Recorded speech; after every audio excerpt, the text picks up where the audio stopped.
Interesting question here about differences in competition performance versus training performance. This question says, I just competed in my first powerlifting meet.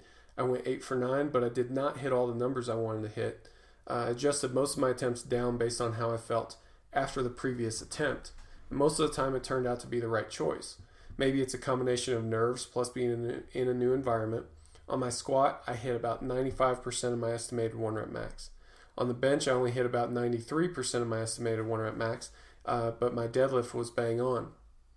It got me thinking about, ideally, what should I be expecting to hit on meet day based on my training estimated 1 rep maxes on the program going into the meet.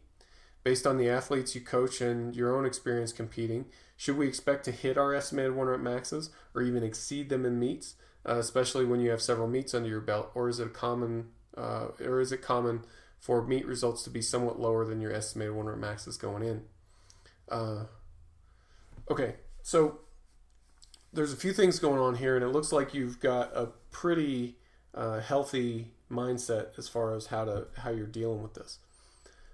With it being your first meet, it's not at all uncommon to have an experience like this where you need to, your results in competition, they don't quite reflect your overall potential from training, at least not to the degree that you'd like them to. That's super common. Part of it's the change in environment, and I think that's a big one. It's just getting used to the new flow of things. Competing is a skill, just like performing a squat is a skill. So as you get into the flow of competing, you'll get more and more comfortable. You'll get better at that.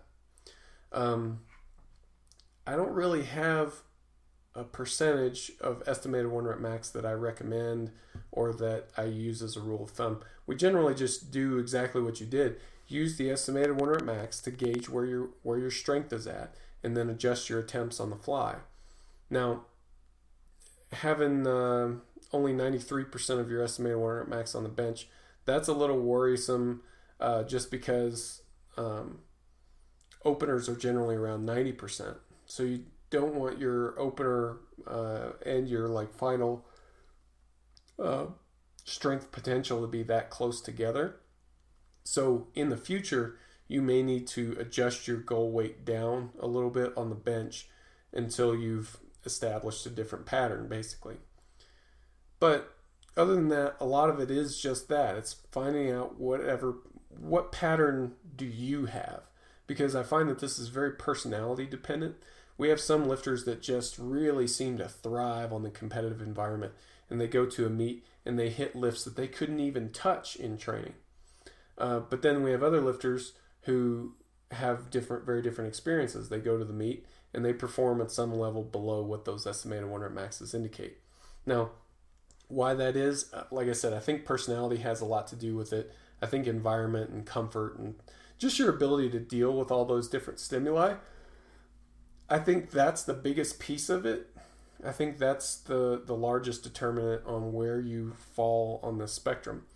The important thing for you is to establish where do you fall on this spectrum. Now, you made it through your first meet and you've got this data point. So I recommend that you go with this data point, until you've established a different pattern.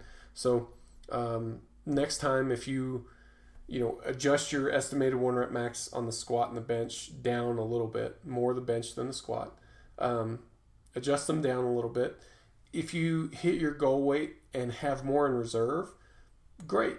You're establishing a different pattern. You're establishing that this was just more first meet jitters or something like that, and you've got that out of your system, and you're going to be on a different track from there on.